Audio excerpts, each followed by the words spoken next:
Federalist 43, Part 3. As we have said so far, Madison will be looking at the fourth category of powers that have been given to the federal government, and he's divided them into 9 clauses here in this paper, and he's going through them and explaining them one by one. So we looked at parts 1 and 2 already, and here we are going to go to where clause 3 starts, which he says, to declare the punishment of treason, but no attainder of treason shall work corruption of blood or forfeiture except during the life of the person attainted. As treason may be committed against the United States, the authority of the United States ought to be enabled to punish it.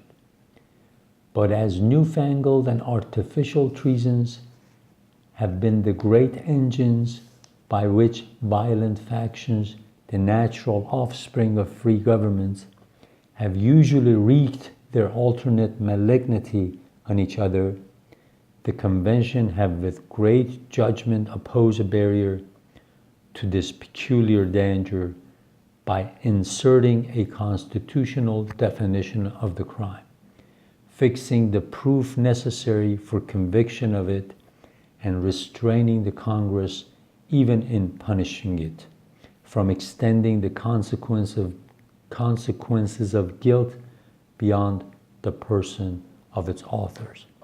So here he says, we've done something very important in this new Constitution. For the longest time, anytime somebody was found guilty of treason, let's say in Britain, they would not only kill him, but they will take all his properties, everything that would belong to his family. They might even punish his family members.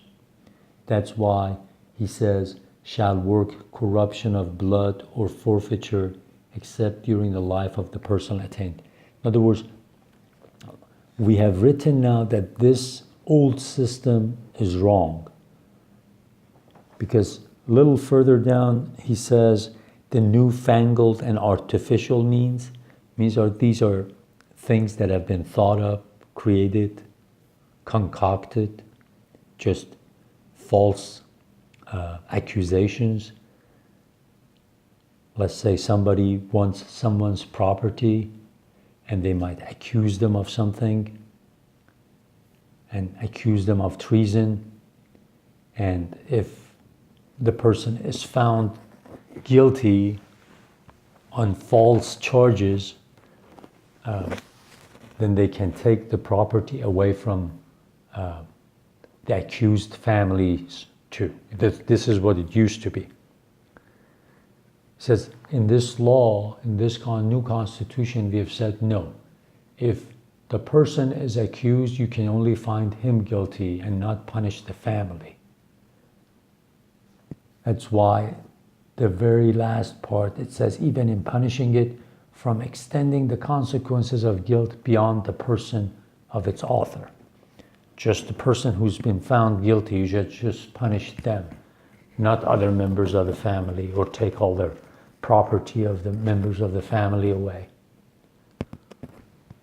Okay, clause 4, to admit new states into the Union, but no new state shall be formed or erected within the jurisdiction of any other state, nor any state be formed by the junction of 2 or more states or parts of the states, without the consent of the legislatures of the states concerned, as well as of the Congress.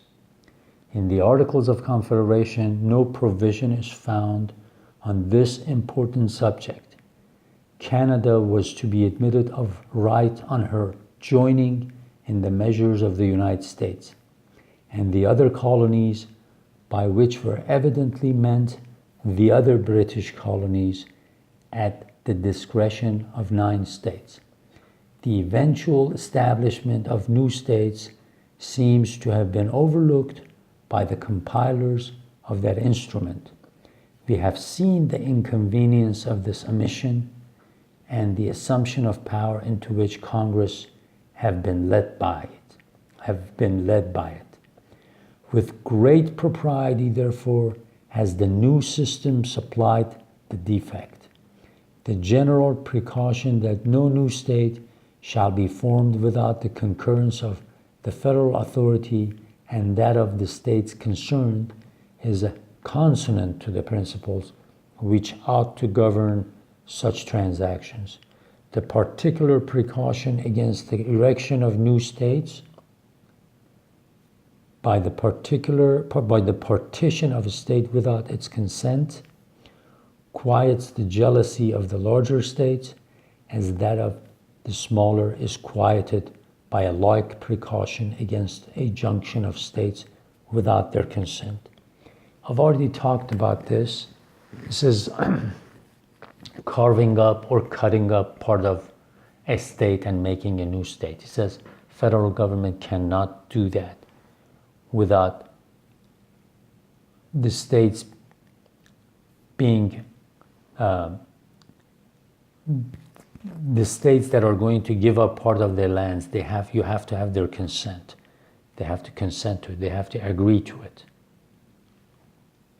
And when he mentions Canada, at the beginning of the American Revolution, Americans were hoping that Canada would join them or would become part of the future United States.